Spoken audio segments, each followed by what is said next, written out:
I'm Sally Kirkman from sallykirkman.com, and I'm here today with Christina Rodenbeck from oxfordastrologer.com, and together we're Astrology Talk Podcast, and we're here to talk about the month ahead. But please do check out our websites, as we both write really good newsletters. And so good. And the subscription service on those helps us keep doing these podcasts for you. So win-win. Yeah. Yeah. So Christina, how are you and how's it been? Well, I'm pretty well, and I'm really enjoying this weather. We're having a massive heat wave here at the moment. And I know I should be complaining about the heat, but I'm not. I absolutely love it. I feel like I'm thriving. The garden is thriving. Everything is thriving. And well, I went to visit you, Sally, which was very delightful. Yeah. Being in Hastings. Well, actually, St. Leonard's, which is so much better than Hastings. And so I've really been enjoying the weather. I mean, we all know about that. I don't need to reiterate what a shit show the world is in, what's happening with that. But on a personal level, I feel optimistic and excited, actually, about how things are shifting. And I find that dissonance quite weird. That I personally am feeling optimistic and excited, but I look at the news, or I don't look at the news because it's too awful, and I see such terrible things happening. So there's a weird dissonance with that. I agree. I mean, I'm in exactly the same situation. I mean, I was really pleased to be here this month. I live by the sea, it's gorgeous. I'm glad I wasn't away, Cancer season, Jupiter in Cancer now, really enjoying being at home. And a lot of freak weather across Europe. I know people who went on holiday it was just out of control. So really pleased to be here. And I think, there's partly this Uranus moving into Gemini, which is the news and social media and the way we get information. I really have been switching off. And Uranus splits off, doesn't it? There is this dissonance around Uranus and Gemini. And that, that just came naturally, actually, that it got so scary that I thought, I can't go there. I can't go there. I need less. I need to back off. It's actually terrifying, isn't it? I mean, it's interesting that I've been thinking a lot about fear and the ingress of, a Neptune and Saturn in Aries. And we associate the planet Saturn with fear. And other ones as well. I think Pluto's pretty scary.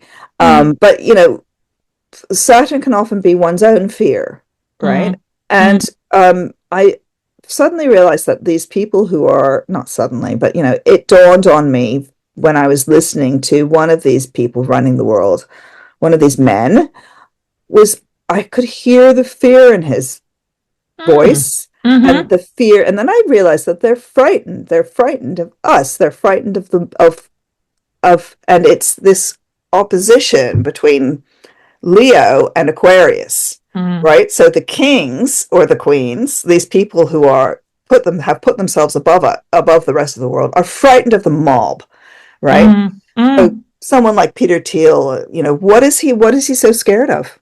Why do you have to live in a gated, behind big gates? What are you so frightened of? You're frightened of the people, which is Aquarian. And now Pluto's come into Aquarius. I think they're terrified. I mean, and that makes people behave in this sanguinary way, in this incredibly violent way. So that's why it does create violence. And when you have that Saturn Neptune conjunction, it doesn't magnify in the same way that Jupiter does, but it does sort of spread. And it's in Aries, which of course is quite a bloody sign. But Aries is also about, it's personal, it's personal fear.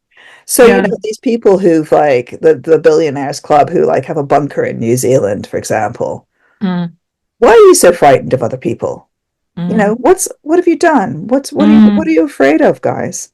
It's interesting because I'm watching Chaos at the moment on Netflix. Have Oh you yeah, seen it with the gods? And I mean, yeah. it's, it's just the episode I've been watching is right. We need to terrify these people, the Mm. Zeus. Let's throw out some natural disasters and let's, it's kind of, it is this whole, there is a balance of who's scared of who, isn't there, that goes on in that polarity.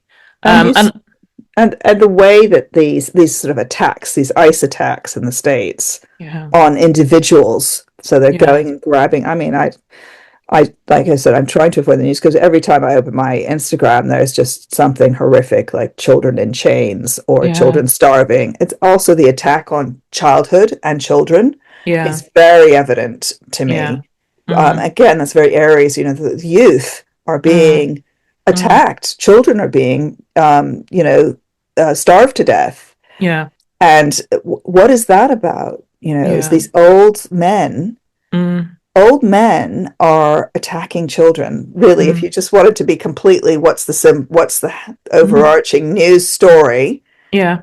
It's old men either sending young people to their deaths via wars, Mm, and literally starving children and mm, arresting children. mm. And that is just that is like it's biblical. Yeah, it is biblical. It's how evil can we go, actually, isn't Yeah. it? How evil can we go? We really need to, scare. And I think it is about power and, Mm. the fear caught up in that. I think you're quite right with that. And Aries is, there's an innocence about Aries as well. Innocence that's the babies, isn't it? Is the Yeah. Aries. Mm, The mm, babies that are being, mm, I don't know what the numbers are in Gaza now of babies that have died, but mm. Yeah. if you're killing babies, guys, you're not on the right side. Yeah, I know. It's a lack of humanity. I mean, I have to say, on a personal level, I mean, to bring it back to something completely different in a way, that Saturn Neptune, I've got an Aries ascendant, so it came almost to my ascendant. As both of them turned retrograde, I suddenly got caught up in a health kick, which I've been wanting to do for a while. It hasn't happened. And really interesting, I've sort of been eating really healthily. I've been drinking less. So, Saturn is scarcity as well, isn't it? It's scarcity, it's lack. It's kind of good for losing weight, if anything. And Neptune, these addictions to kind of, food and drink. It was that week when they both turned retrograde. I suddenly just almost intuitively got into this, health kick. And I thought that's really interesting, with the symbolism of that, actually. And the other thing I thought about with it is that, and I Can know I, this is, can I interject and ask you a you question? Is can. that right on your ascendant? It is nearly, isn't it? Isn't your ascendant three? Well, no, my ascendant's 6, Okay. but I think it's just because they've come in Yeah, to yeah, Aries and then absolutely. backed off. I mean, you often, as we say, you often get this sense of what it's going to be about. And Oh, also, we always say, I mean, we both agree that it's when it goes into the sign. You can already yeah, feel it. There's no yeah. question. Carry on. So, and the other thing I was going to say is that, and this is for me, it's just foreground at the moment, the amount of people on weight loss drugs. Oh my word, that's so interesting because You know, it, this is Ozempic, right? yeah. Um, And Manjaro, the jabs and the yeah, drugs. the jabs and the drugs, yay! And that is completely Neptunian, right? Mm, Take the mm, drugs, mm. and Saturn get Saturn, skinny. get skinny. Isn't it interesting? Yeah, and I Uh, would throw into that mix Ceres, which is mm, it also in Aries at the moment at 15 degrees, and will be in Aries a really long time this year because mm, she goes retrograde. mm. I'm not sure. I find out in a second when she goes retrograde, but she's going to be hanging around in Aries, and she is also. I mean, the other side of that is famine, of course, on and the biggest. Well, yeah, But yes. yes, it's interesting because we, as a sort of species, at least in the West, um, we're horribly obese and overweight. Yeah, we are. We We're, are. We, we're too, what happened to that? Imagine if it was your cat, or your mm, horse, and mm, your horses were that overweight. mm. You'd know that that was very, very unhealthy. Yeah. So there's something in our society, the food has been poisoned. Mm, Like I said, at least in the West, parts of the West, uh, our food has been poisoned, Mm, right? Which is Neptunian. mm, And that's a huge cycle that has been happening a long time. It's been happening since the 50s, really, when processed food took off in a crazy way. And mm, maybe that cycle is coming to some kind of end with this Saturn Neptune conjunction. mm. Yeah, maybe there's going to be a change, a shift, and it's going to become more important because Yeah. Aries is also about the individual, isn't it? It's about taking care of yourself too, Aries. Yeah. Um, Well, it's you very know, hard for people to take care of themselves when when their beef is everything they eat is yeah, injected with yeah, hormones, when you have yeah, pesticides all over your fruit and vegetables. It's the whole society has been yeah, poisoned. yeah. It's not like it hasn't been individual choice so much. When I everything is know. full of sugar. Yeah, and not everyone has, I've got half an allotment at the moment, so Have you? yeah, and I order a fruit and veg box. It's kind of Mm. like not everyone has the ability to do that or the possibility to do that either. So I get it, but we'll see what happens moving Yeah. forward. Well, It's this is interesting. another interesting thing, isn't it? Like you look at the Billionaires Club, and these are all very sort of skinny, pumped up people who've had weird plastic surgery, and but they're thin.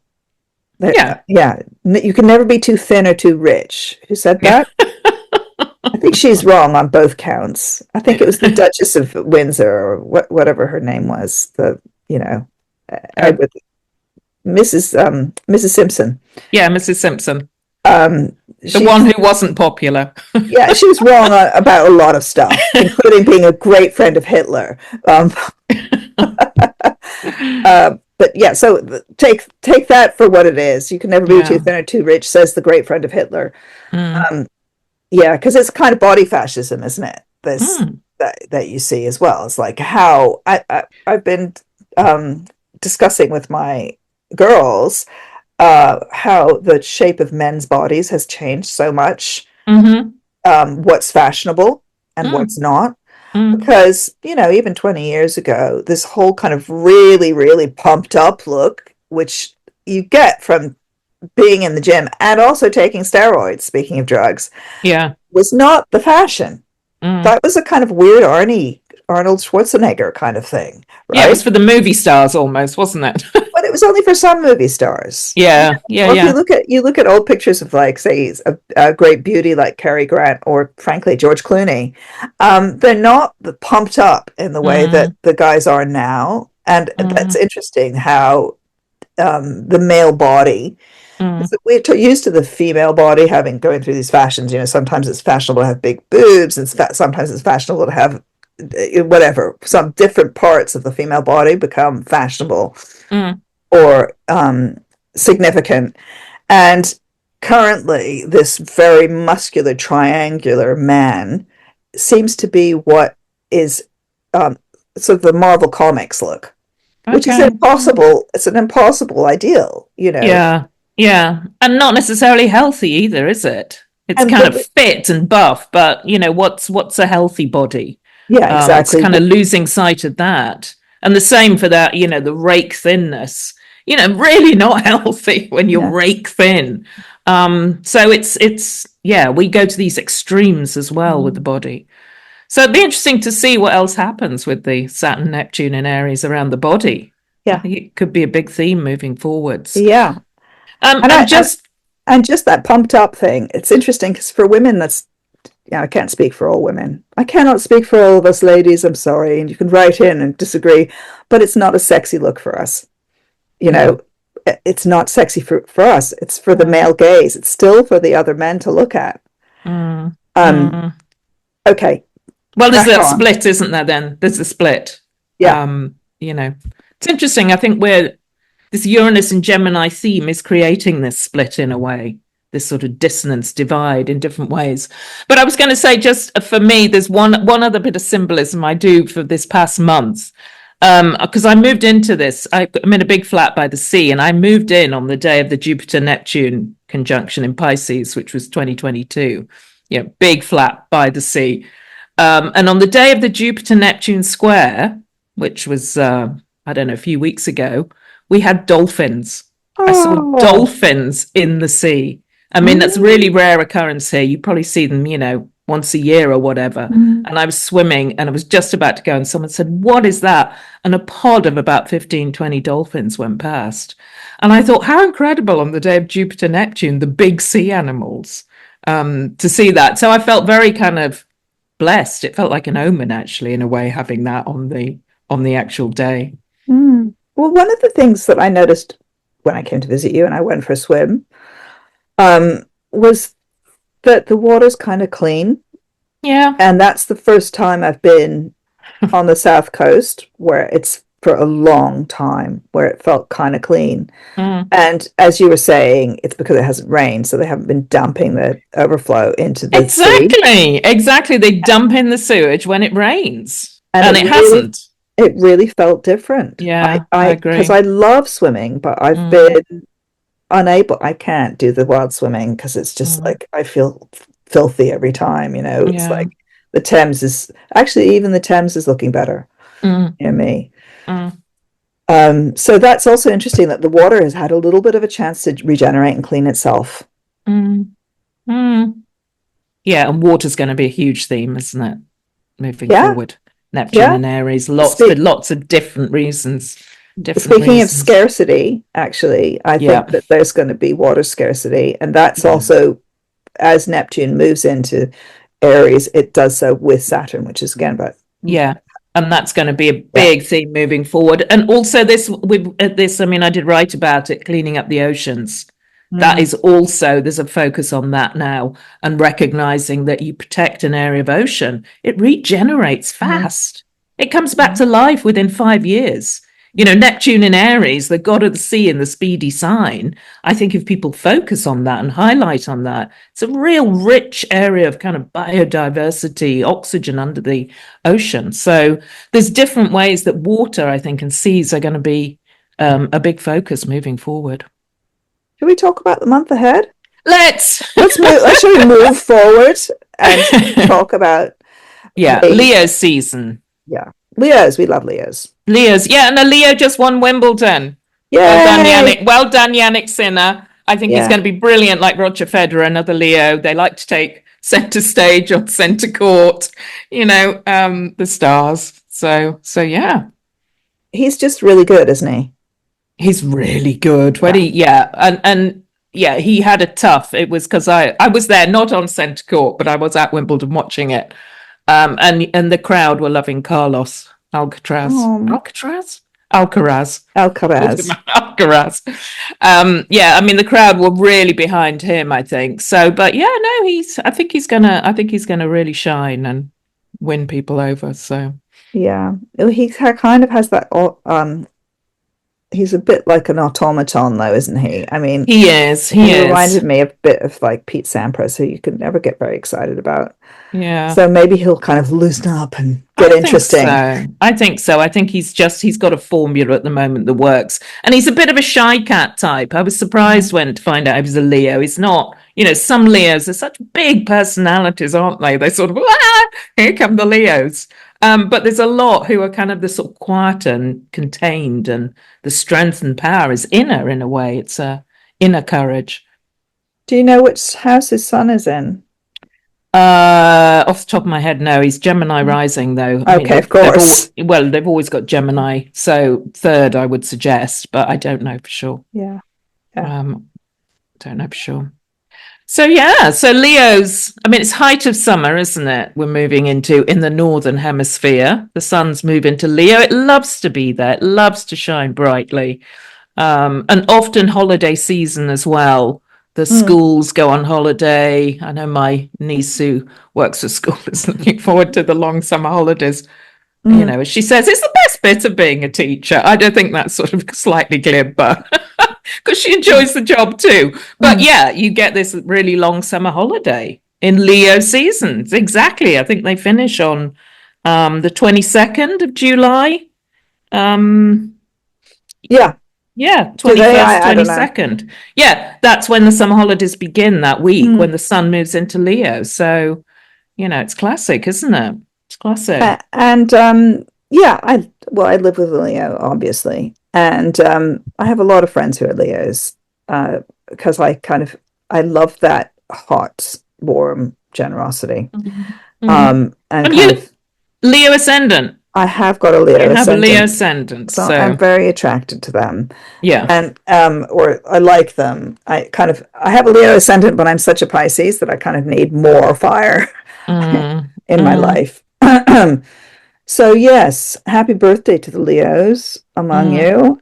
mm, And what a decade we're moving into for Leos with this Pluto opposition. mm, Couple of decades, and what a what an interesting birthday month as well.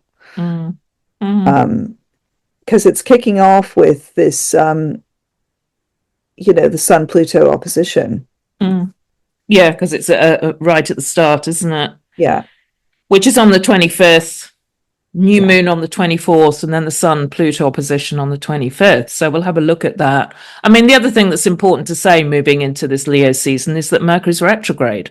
It turns retrograde on the 17th, 18th, depending where you live.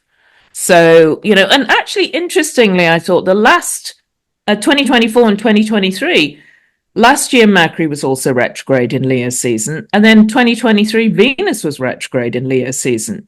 So we've had this real retrograde theme in Also, this time, The Mars retrograde of and earlier yeah, this year was in earlier this Leo. year. Yeah. So, but there's something for me about, actually, I kind of like a retrograde at this time of year for you, if you want to go on holiday, take a step back from everyday life, do your retreat thing, slow down. It's actually quite a good time to be having a fierce retrograde. Yeah, and I think it's sort of.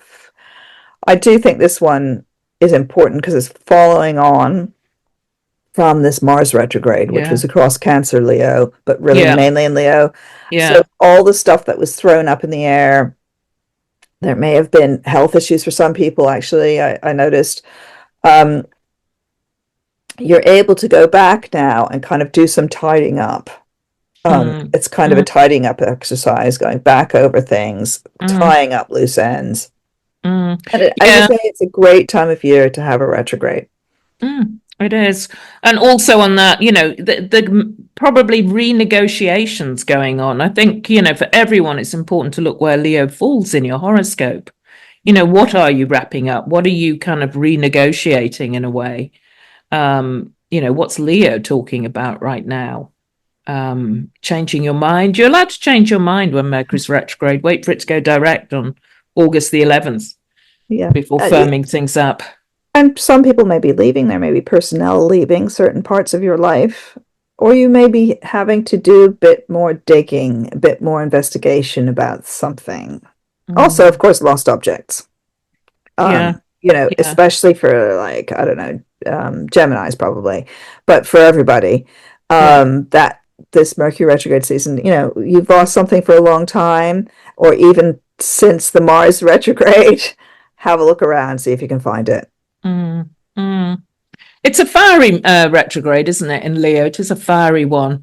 I have to say, being Scorpio, it's in my career sector, and I realize that I'm taking a sabbatical from doing astrology readings for a couple of months.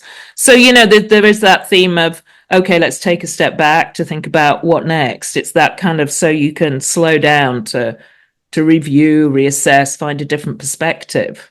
So, yeah, wherever it falls, what are you kind of pulling back on or kind of letting go of? So you create space. I mean, that's the brilliant way of using Mercury retrograde. So you can kind of come in and sort of listen to your inner voice in a different way. It's another big theme of Mercury retrograde. Mm. Yeah. Should, should we put up a chart? Yeah, please do. What are you going to do? What are you putting up? Just put a chart about it and I'll show something. You're not going to show up Keir Starmer's chart, which we're both obsessed by at the moment, or the Prime Minister of the UK. I'm sure a lot of you know this, but he has got a Cazimi Pluto, and we just have been pondering what that actually means.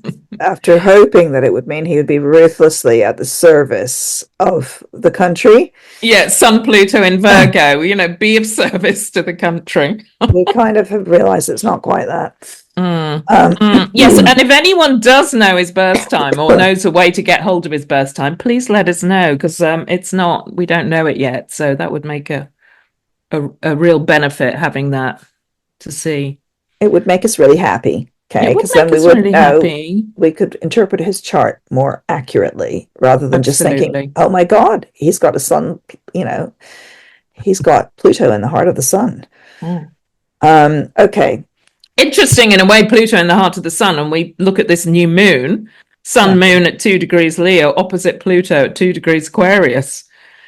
Talking about Pluto in the heart of the sun, it's not next to it, but it's opposite it. We've got this real gaze across the zodiac from Leo to Aquarius on this new moon on 24th of July.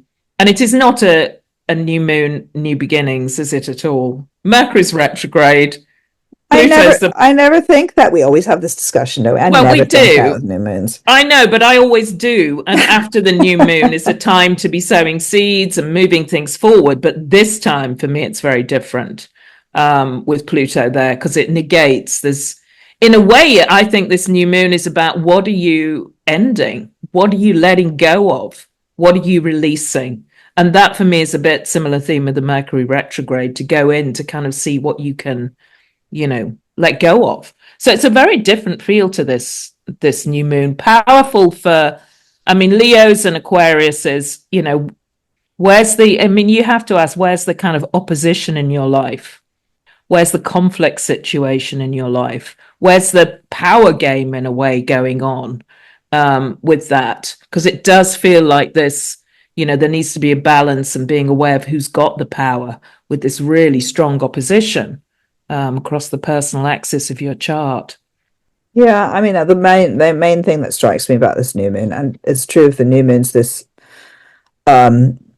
summer, this season, is that it clicks into this huge pattern that we have formed across the sky, which connects the outer planets, and they're all engaged. Even Jupiter is, even though it's a little bit wide, but it's still engaged, and this is to do with this shift of Uranus into Gemini, has really started this, really given this a huge amount of dynamism. And the new moon is part of this dynamism. And what it's doing is it's connecting Pluto in Aquarius with Saturn and Neptune in Aries, with Uranus in Gemini, with Jupiter slightly wide, like I said, in Cancer. And then the new moon is also part of this pattern because it's directly involved. So if you have any planets or any points in the early degrees, frankly, of any sign, you're going to feel this energy of this dynamic energy. So it's not, and it's interesting because it's not static. It doesn't feel static to me at all. It's like, right, we're actually, things are happening. There will be events in the world, I'm sure, under this new moon, things being, as you say, buried or ended, or it's not, I don't feel that it's I feel on a personal level, I think you could really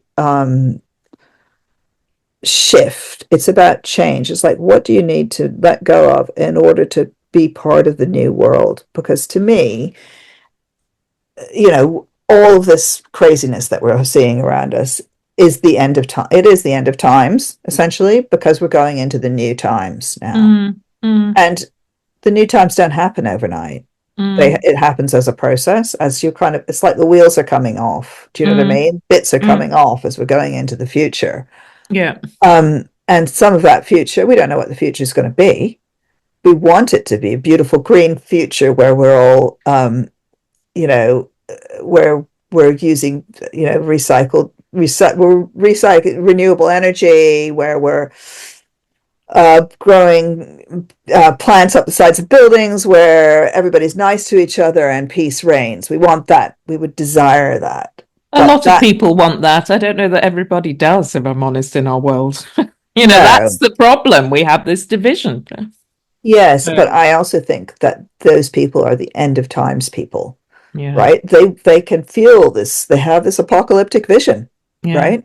And Yeah. that is very dangerous, and it's something that needs to be countered with a Mm. vision of what the future could be that's not Yeah. apocalyptic.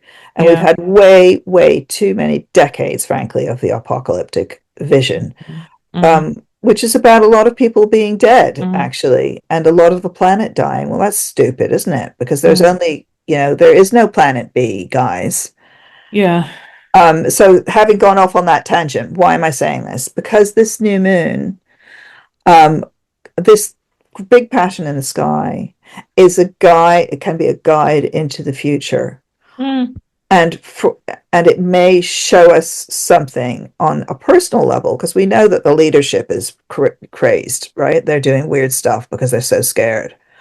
But there's other stuff going on underneath, Mm. um, maybe locally or in other ways, that is Mm. actually the real future.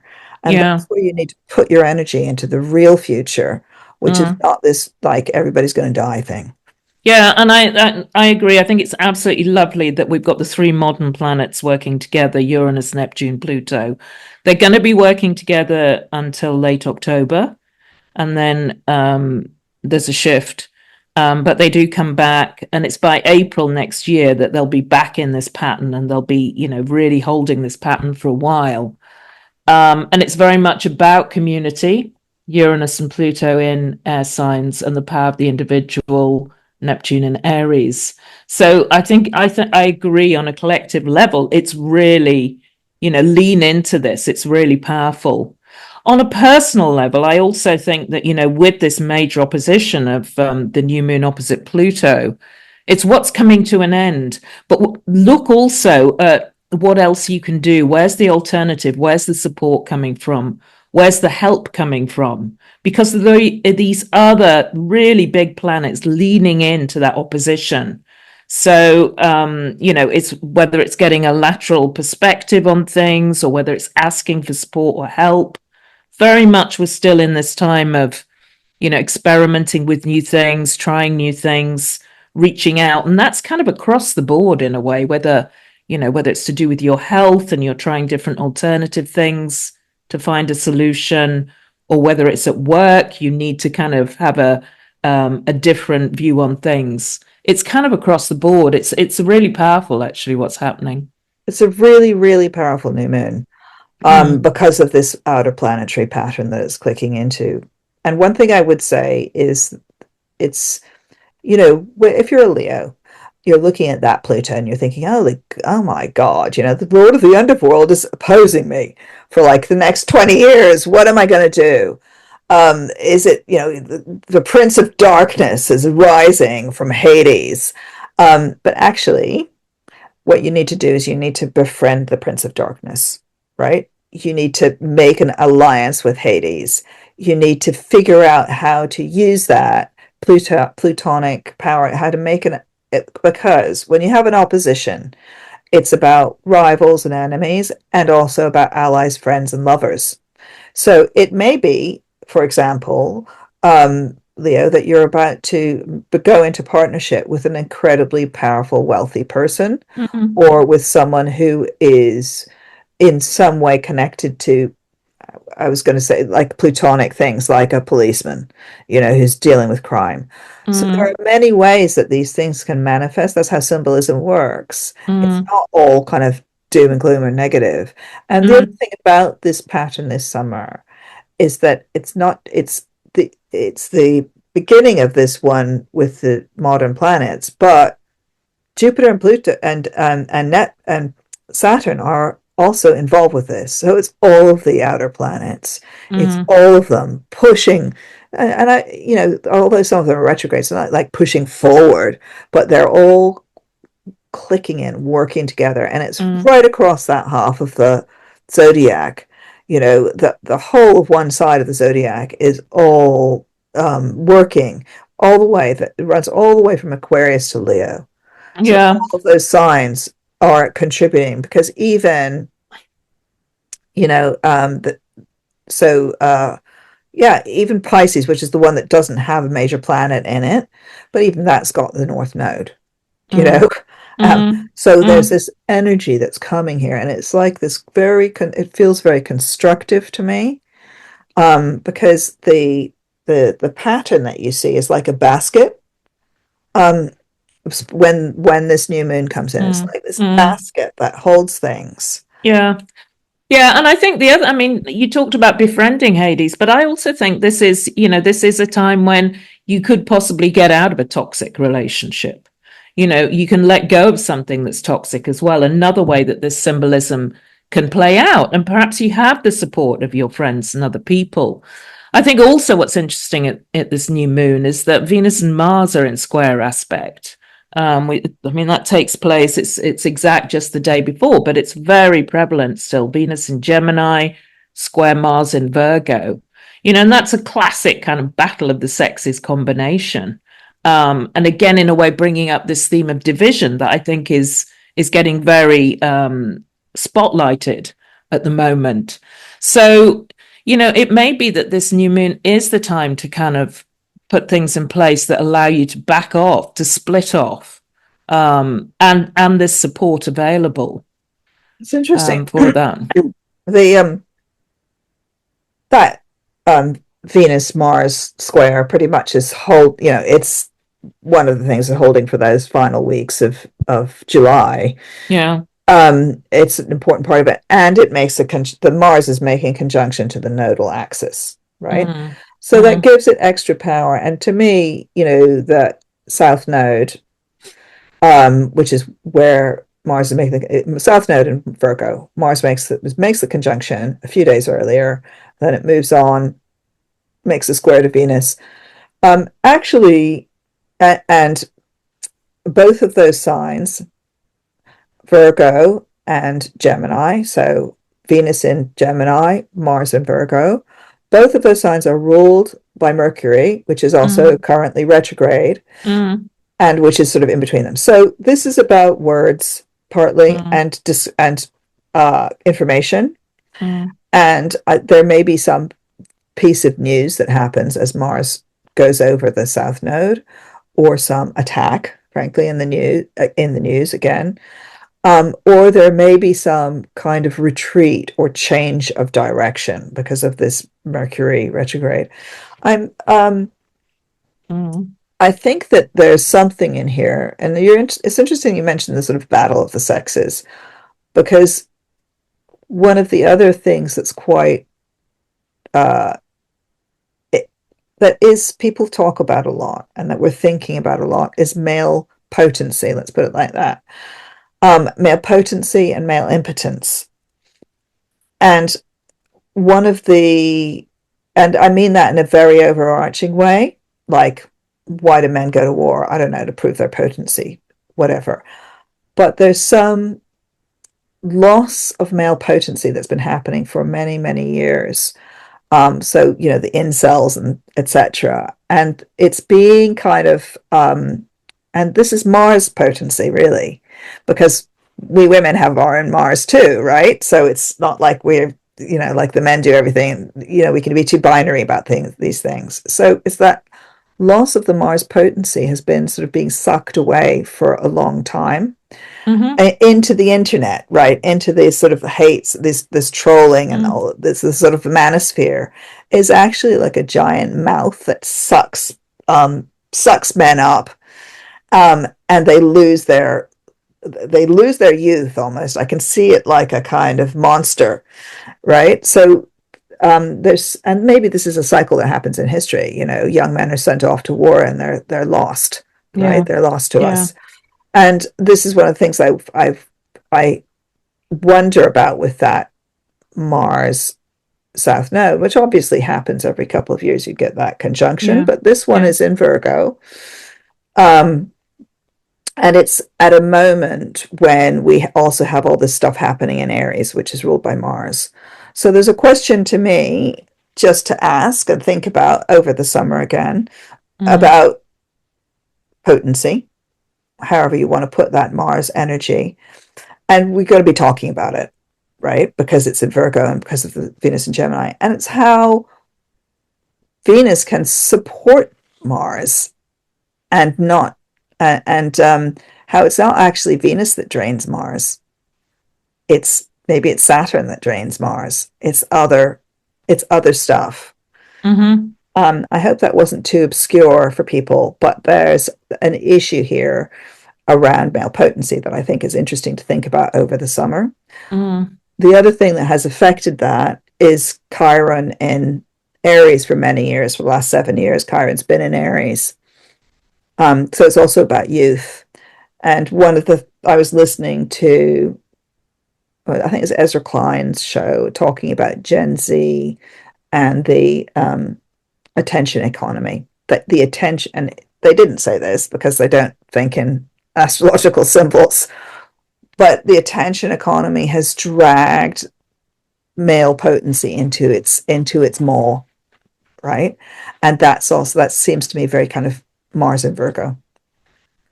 Just Mm. something to think about. Yeah, A it's lot of interesting. ideas. Well, it is interesting. I kind of there's the Venus and Gemini feels. I mean, I agree. Mars in Virgo, and then all this what's going on in Aries, as you're talking about, it's quite wounded in a way. It feels Yep. quite wounded.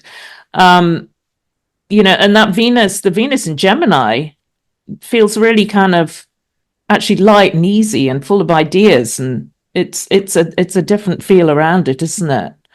I kind of think this, with the been thinking a lot about Uranus moving to Gemini and what it's about, and one of the plus ways it can work out in a good way is that we can be more open to ideas. Uranus it allows us to kind of think differently, look differently, experience things differently. Will there be more kind of freedom of communication or expression in a way that's helpful and not harmful? And the Venus and Uranus seem to be working quite well in this chart. I mean, and again, that's turning to the people you like and trust, and having your kind of community, your tribe as well with that. But there's a lighter feel about Venus, the planets in Gemini. I agree. And I think I love that idea about Uranus being an exchange. Uranus in Gemini is about the exchange of ideas. Yeah. And when Uranus went into Gemini, it went in the company of Venus.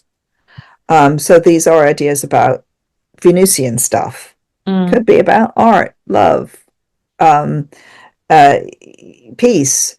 Um, and it does feel much lighter. And one of the important things to keep in mind is that Uranus at this moment is on the point of one of the mini grand trines that's formed here. So talking about ideas is a really important thing to do while mm, Uranus is in Gemini, which is mm, until November, I think. And constructive ideas. These are mm, not, and I noticed, for example, that there's suddenly a debate yet again about net zero in this country that's come up, which is, net zero is quite Uranian, it's because it's about how can we create the future, mm, how can we move towards that in mm. in a way that is expansive. And when Uranus is good, which I think, do you think Uranus is going to be happy in Gemini? Yeah, I think it's easier than Taurus because in fact the glyphs for Uranus and Gemini almost they look the same in a way, don't they? They've got similarity. There's this sort of duality, um, and they're both Gemini's ruled by Mercury. Uranus is the higher octave of Mercury. They're both about communication at the best. They're about the exchange of ideas. They're about kind of connecting to the airwaves. So yeah, it's theoretically a good placing for it. Let's see how it plays out, because the flip side is kind of division and splitting off. But I think it's going to be able to move easier and quicker in Gemini for sure. Be more Yeah, flexible. I agree. And also, Because I mean, the negative side is like bad stuff in the air, war in the air, for example, drones. That's just for sure. There's going to be a yeah. lot more flight and Mm, sort of innovations, but there may be innovations in flight, like not using so much fuel. or flying in different things. I don't know. There's going to be more innovations in flight, but I think Yeah. that's very easy to Yeah. predict with Pluto and Aquarius also, you Yeah. know. And the other thing just to think about though, when we're talking about the flip side of things, Uranus can also be very intolerant and dogmatic. It's Aquarius's planet, and Aquarius is one of the fixed signs. So there is that side to Uranus. It's kind of I'm right, you're wrong.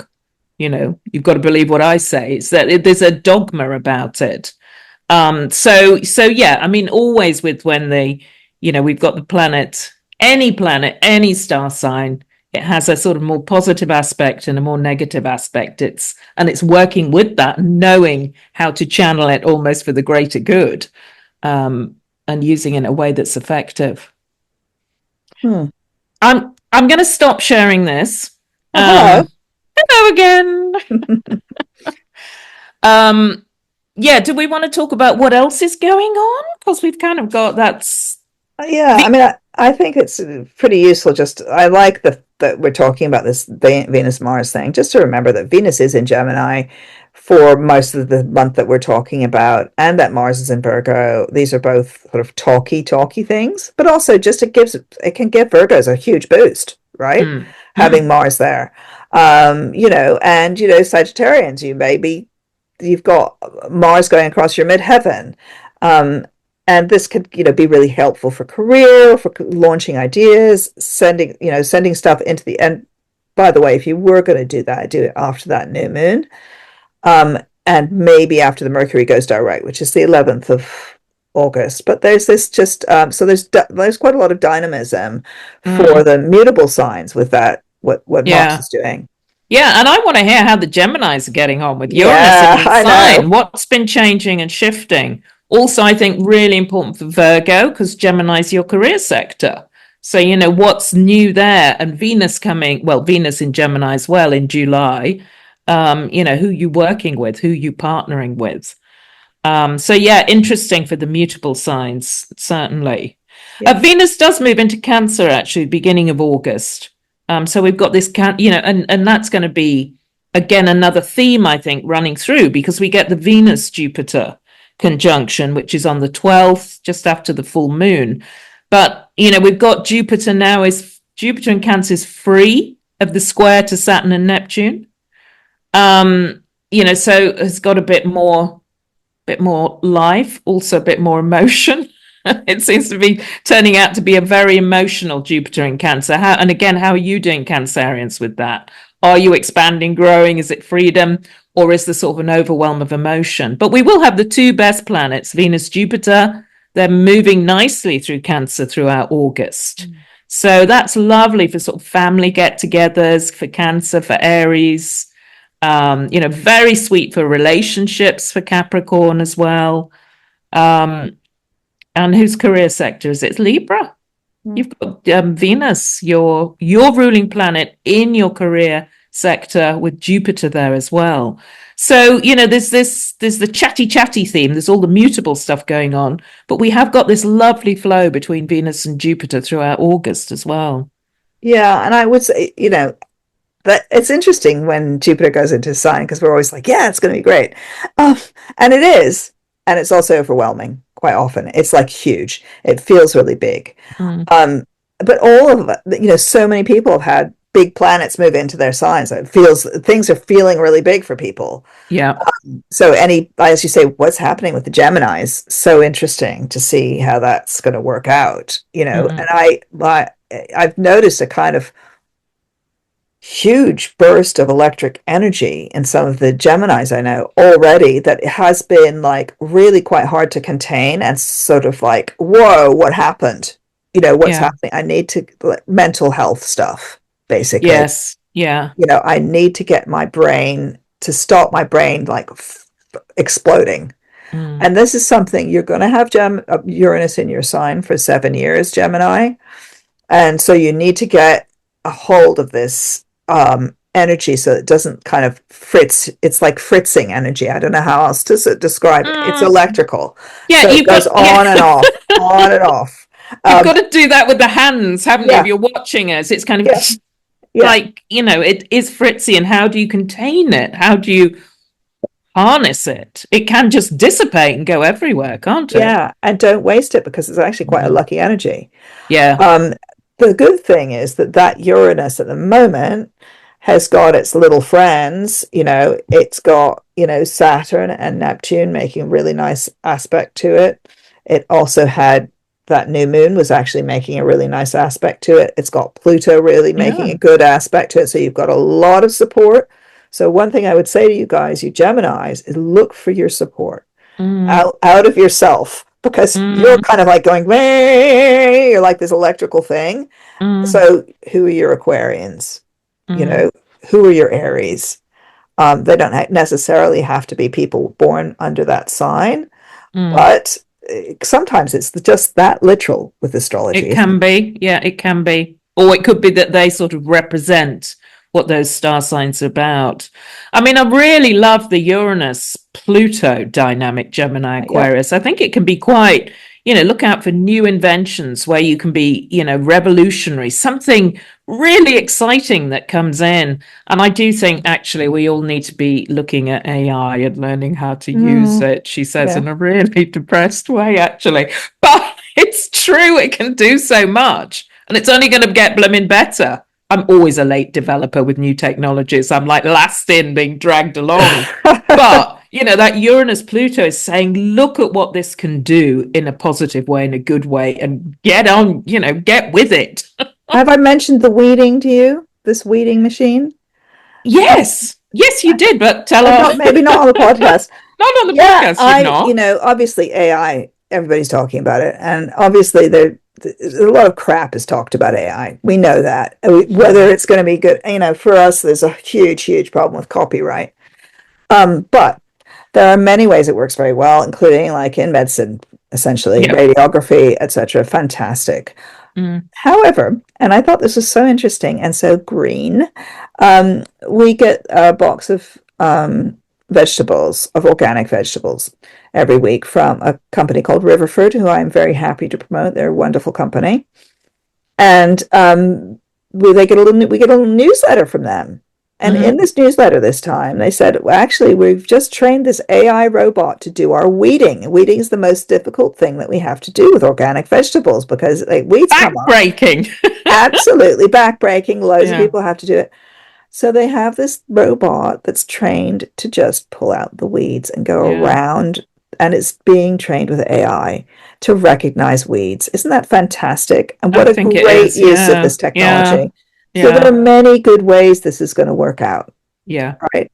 And Yeah. it's as usual, it's like it's how we use it, right? It's Mm. what it's how humans use it. um, this whole kind of concept of AI taking over and etc. It's like, yeah, it could, and also you could pull the plug, guys. Mm. Um, it's to do with how people are, um, how it's programmed, how it's allowed to be used.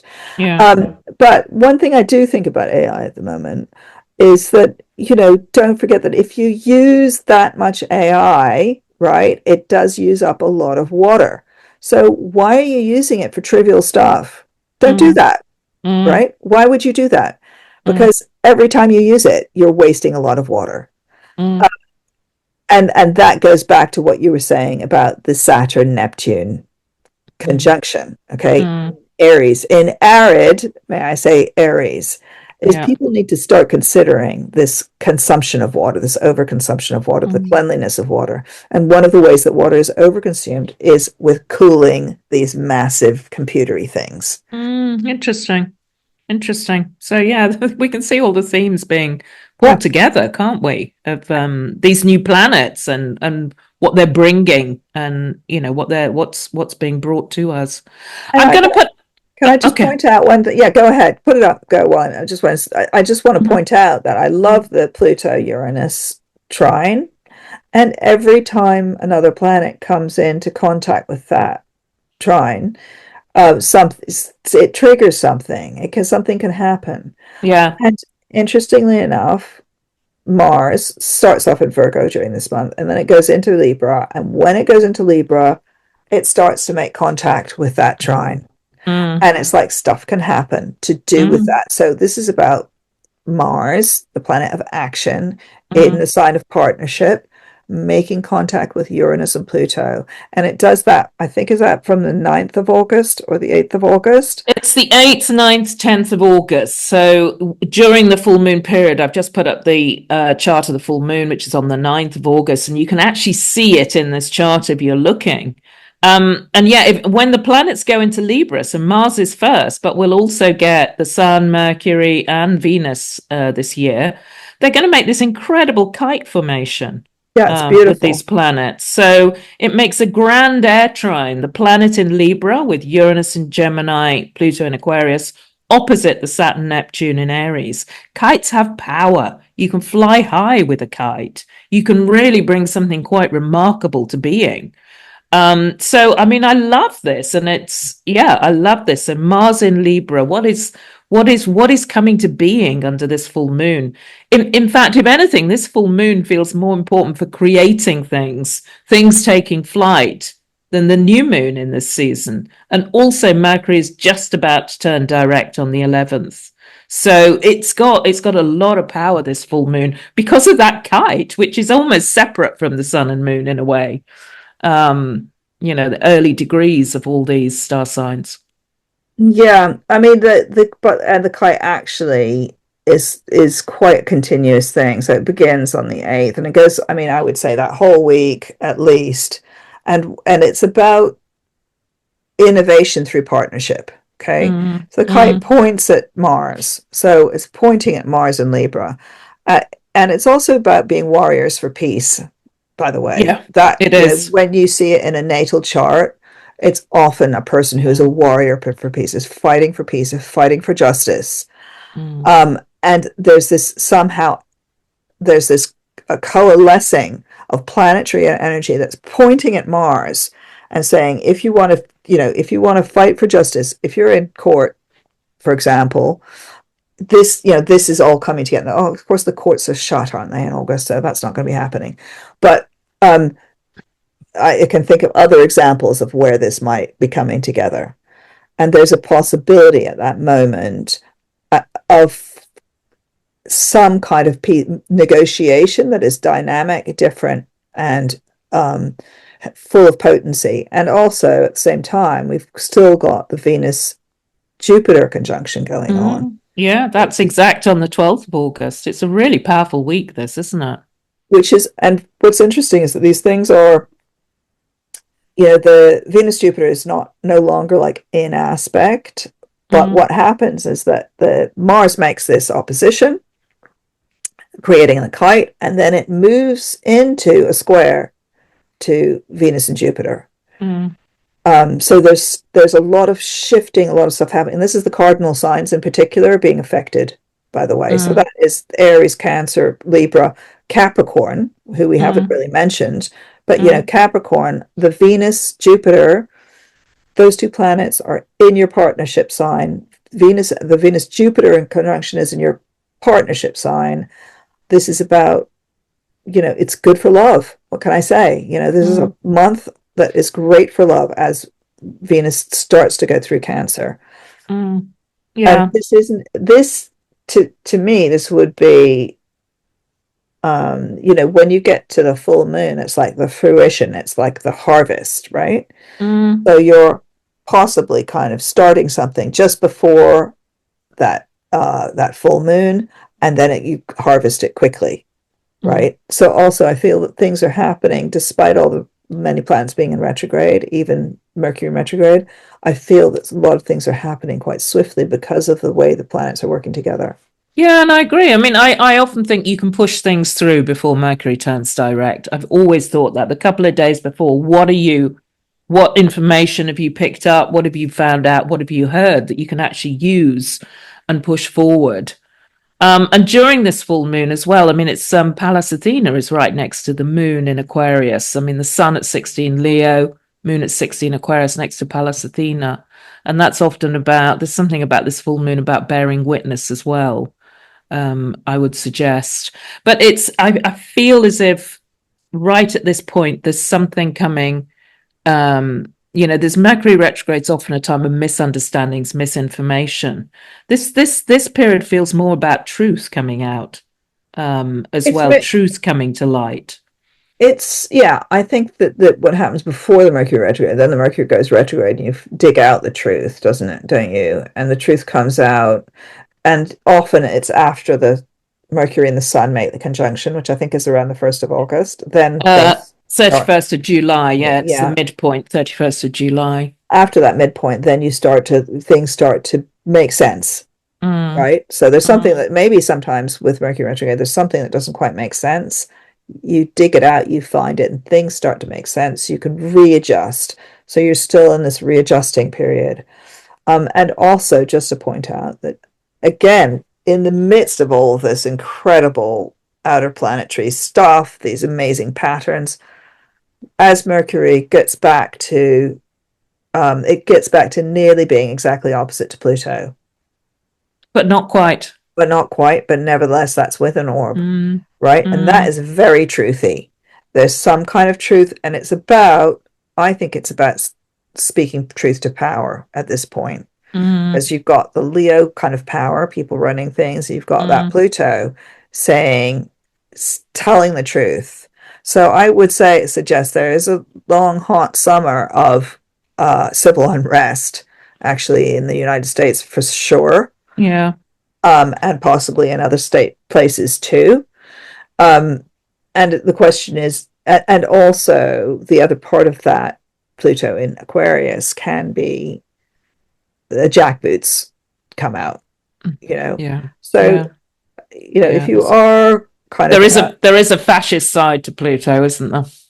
Pluto is a fact, yeah, it is. You know? And sometimes when you get this fantastic things like a fantastic grand trine, it just Mm, means that the negative stuff can start working really easily. mm, So I have to say that some of these, like the camps in cages, the people in cages, this is Pluto in Aquarius, mm, right? That mm, and it gets more bizarre when Uranus gets involved, more futuristic, more weird, mm, and that to me, that grand trine between Mars, Uranus, and Pluto can also be that happening almost too smoothly. mm. So if you are kind of demonstrating, which I'm assuming that people who listen to this podcast might be, um, and do be careful. Okay. Be careful, but it is this, I think, this full moon and the picture of what's going on during this week. It is a time to be courageous, actually. You're going to It have is to do a it. Yeah. time to be courageous, but not on your own, Yeah. alongside. And this is such a key theme of these, particularly Uranus, Gemini, Pluto, Aquarius. It's fine, within your community, with your people. It's a time to be courageous alongside others, Yeah. And and stand up for what you believe in. that's what the summer is going to be about. But it's also standing up for justice. Yeah. Actually, it's really, I mean, that is what that Mars is saying, stand up for justice. But, one person's justice is another person's injustice. That's the problem. Well, yeah, yeah, and there's the Uranus and Gemini split again. Yeah. But, What I think is right is not what you think is right. and I think Yeah. that to me is where the talking comes in, Yeah. is that Yeah. what the point is to get aligned. And for me, that Pluto Mercury opposition is also about talking to for people who you see as your enemies and finding where's the common ground. Mm, So, for example, I mean, in the States, I noticed that one of the places of common ground for people is this Epstein file. That both the MAGAs are really annoyed about it and everybody else, mm, progressives are, because we mm, know that this is a place of evil and bad things happen. mm. Um, so it's finding those places where you converge, and there will be, I think that there actually are going to be, it's about being creative in your thinking and Yeah. understanding another point of view. So Uranus in Gemini can be very, as you say, it can be dogmatic. Uranus, it's Mm, like it can be fanatic, but mm, it can also be creative in its thinking and think in a completely different way. So stop thinking of like yourselves, oneself as like progressive or you know, or MAGA or pro, you know, the whole debate around, but there's no debate Well, around Palestine really anymore. But, you know, maybe stop the labels. yeah, I was about to say, drop the labels. Yeah. Drop the labels and be willing to kind of see things and see yourself from a different perspective, actually. You know, be willing to just sort of open up the perception, I think, with what's going on. And also just to kind of say that Venus, Jupiter in Cancer, I mean, there's a lot of fire and air whizzing around this summer. But that Venus, Jupiter in Cancer is, you know, it is emotional, it is connecting, it is caring. So, you know, have your sort of people around you, get hugs, get affection, do the things that really source you and nourish you as well with that Venus Jupiter. Otherwise, it's there's too much buzzing around and going on. And be nice to the cancers in your life because they're having like massive emotional hugeness, probably, you know, so they need like that, a bit of love. Yeah. Yeah. All right. Quite a month coming up, isn't it? Yeah, it's really huge. And like I said, I think, you know, just to know that, just to reiterate that astrology can, you know, it works for all sides. It's not making choices about who's the goody and who's the baddie and Yeah. whatever. It's a matter of getting yourself aligned with the energy of the time. Mm, Um, and the energy of now is of this month ahead is very, very full potent. mm, Um, mm, and mm. I was going to say potent, but tread carefully with Mercury retrograde as well. Be careful with your words and your thoughts as well. Until that full moon, I think, and that is when, or maybe the end of July when you get the Sun Mercury, but more around that full moon. It's potent, but be aware that there will be misunderstandings and untruths, and things could come to light on that full moon more. yeah, you know, one of the things about the planets being so tightly in a tight pattern is that this pattern also gets triggered, and it's a pattern that's quite multidimensional, Mm, right? So it gets triggered over and over and over and over and over and over again yeah, by the faster planets moving in and yeah, out. yeah. So as Mars triggers that grand trine and creates this kite, you know, then you have the Mercury creating a mini, you know, a mini grand trine, and it's sort of Mm, almost a kite in the other direction. mm, So mm, it's there's so much going on, and this is for every single person on the yeah. planet. There's no one who's unaffected By by what's going on. what's going on. But it does suggest as well a connection, doesn't it? I do think it's kind of, you know, not to stand alone, but to stay connected. I think that's another symbol of it. Mm. Okay, shall we wrap up there? We've been talking quite a lot, as always, we do. Yeah, and also we got very kind of like philosophical there for a moment. So yeah, good. Have a good summer. Yeah, have a great time, everyone. Keep an eye. I would say just keep an eye. You know, think about where that Jupiter Venus conjunction is in your chart. Yeah, because You that's know, lovely. It really is bursting with love. yeah. Okay, see you Okay. next time. Take Bye. care. Bye.